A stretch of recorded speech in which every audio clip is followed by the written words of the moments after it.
I'm working to secure the rights of COVID-19 survivors. My name is John. I'm 72 years old, and this is my COVID story. First, I will give you a timeline of what happened to me when I contracted COVID-19.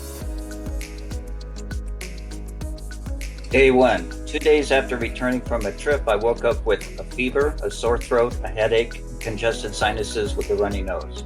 I immediately began to isolate at my home and started notifying friends and family.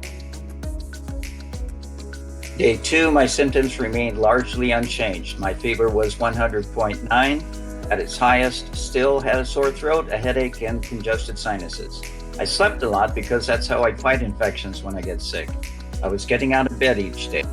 Day 3, my fever was gone and my symptoms were subsiding. My sore throat changed to having a hoarse voice.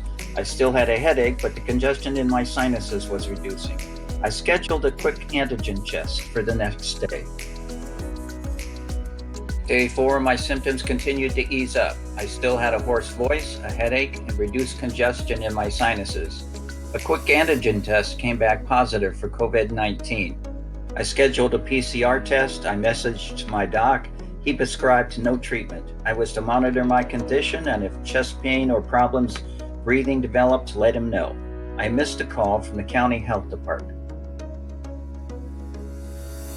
Day 5, I continued to improve. My voice was normal, my headache was gone, and my sinus congestion continued to clear.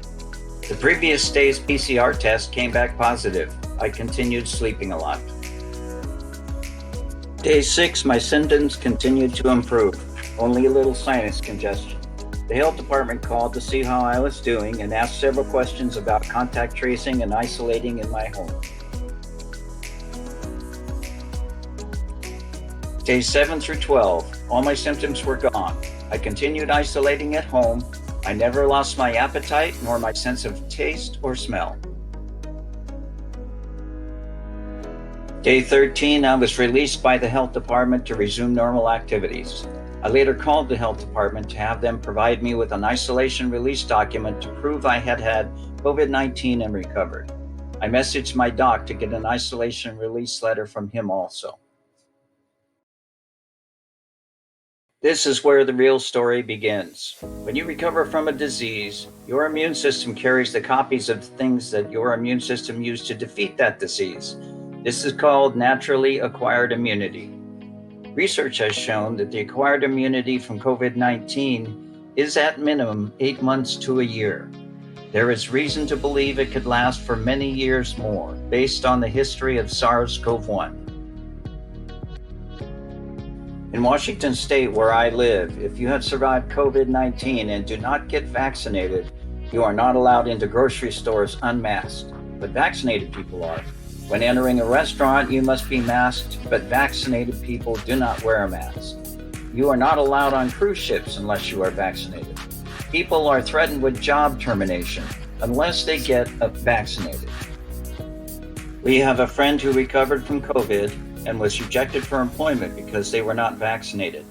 I left an outdoor exercise group that I loved because a majority of the people in the group told the group leader if I came to the class and I was not vaccinated, they would leave the group. There is no science which requires after you recover from an illness that you need to take a vaccine for that same illness. Yet that is what the highest levels of our health care authorities are telling us with their silence.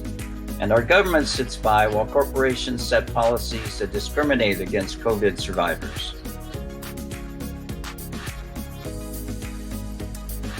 Many people today are just rolling over to senseless and unjust rules, regulations, and policies. But if you want to fight injustice against COVID-19 survivors, contact me at my email below.